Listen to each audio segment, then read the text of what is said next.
Salam Pramuka. Perkenalkan, saya Sebastian Albert Sombing. Saya utusan dari SMA Mahabodi Karimun. Saya dari kota Balai Karimun, Kepulauan Riau. Di sini saya akan ceritakan tentang biografi Bapak Pandu Dunia, yaitu Bapak Baden Powell. Baden Powell dilahirkan dengan nama Robert Stephenson Smith Powell, atau yang lebih kita kenal dengan sebutan Step Powell, pada tanggal 22 Februari 1857. Ayahnya seorang pendeta yang bernama Baden Powell. Dan setelah Step Powell berumur 3 tahun, ayahnya pun meninggal. Penghormatan atas meninggalnya pendeta tersebut dan untuk mengurus anak-anaknya yang terpisah antara saudara dan sepupu, ibunya pun mengganti nama keluarga mereka menjadi Baden Powell. Dan Stephen pun dibesarkan oleh ibunya, dan ibunya sendiri sudah bertekad bahwa semua anaknya harus berhasil. Pada tahun 1876, Baden Powell pun bergabung di Hussars ke-13 India. Ia menjadi perwira militer muda. Pada tahun 1895, ia ditugaskan ke dinas khusus di Afrika Selatan. Dan pada tahun 1897, ia pun kembali ke India untuk memimpin pasukan Dragon kelima. Baden Powell saling berlatih kemahiran kepanduannya dengan Raja Zulu di Provinsi Natal di Afrika Selatan, di mana resimennya ditempatkan, dan ia pun mendapat penghargaan atas keberanian tersebut. Awal pergerakan kepanduan setelah perang, Baden Powell mengelola Aids to Scouting. Ia pun mengajak 22 orang anak laki-laki muda untuk ikut berkemah di Pulau Bronsey di lepas pantai Dorset. Itulah awal pergerakan kepanduan. 1 tahun setelah itu berdirilah Scouting for Boys, dan Baden Powell pun menuliskan buku panduan tentang gerakan kepanduan dan disebarkan ke seluruh dunia atas berbagai macam bahasa.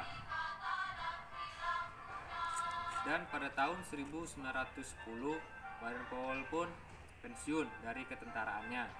Ia pun bertekad menghabiskan seluruh masa hidupnya di kepramukaan atau kepanduan.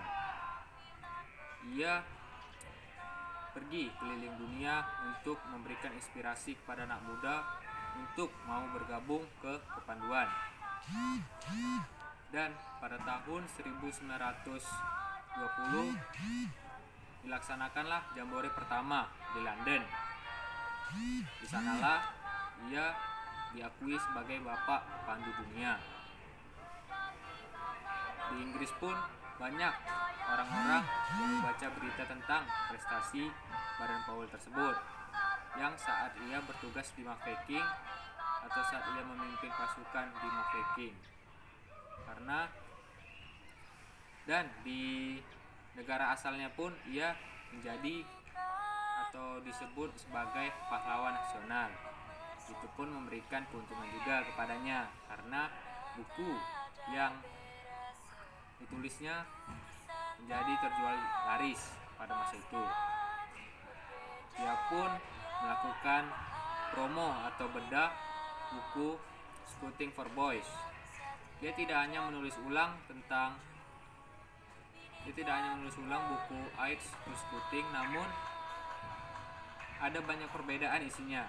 Awalnya buku Aids to Scouting hanya lebih banyak materi tentang kemiliteran, dan setelah ia revisi atau dia tulis ulang, di buku Scouting for Boys lebih banyak materi tentang pioneering atau kepanduan. Di situ lebih banyak membahas tentang gerakan kepramukaan daripada buku yang awal lebih banyak membahas tentang kemiliteran. Pada bulan Januari 1912, ia pergi menuju New York. Ia melakukan perjalanan kepanduan. Di sana ia bertemu dengan seorang wanita yang bernama Olaf Santa Claire Soames. Mereka mempunyai persamaan, yaitu sama-sama memiliki tanggal lahir yang sama, yaitu 22 Februari. Dan banyak kisah berjalan selanjutnya, mereka pun jadi saling jatuh hati.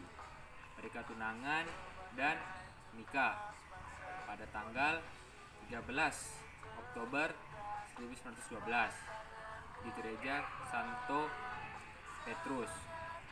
Pernikahan mereka berjalan secara rahasia karena menghindari adanya media massa. Mereka menghindarinya dan mereka menikah secara rahasia. Panduan Inggris atau gerakan pandu Inggris masing-masing memberikan 1 penny untuk memberikan Baden-Powell hadiah sebuah mobil atas pernikahannya. Dan terdapat juga monumen pernikahan Baden-Powell di gereja Santa Maria di Bronsey. Akhirnya pun mereka dikaruniakan 3 orang anak, yaitu 2 putri dan 1 putra. Baden-Powell pun menghabiskan sisa-sisa hidupnya di Kenya sampai kesehatannya menurun dan akhirnya pun ia meninggal. Ia meninggal pada tahun 8 Januari 1941 dan ia pun dimakamkan di pemakaman Santo Peter Nyeri. Namun di batu nisannya tersebut ada gambar sebuah lingkaran yang tengahnya ada titik. Ada titik yang melambangkan bahwa saya kembali pulang atau saya telah kembali pulang. Melambangkan ia sudah kembali pulang. Namun jauh sebelum itu pada tahun 1933 Baden-Powell pernah berkata, kunci kesuksesan saya adalah ibu saya. Jadi kita sebagai anak muda harusnya lebih terinspirasi dari cerita tersebut.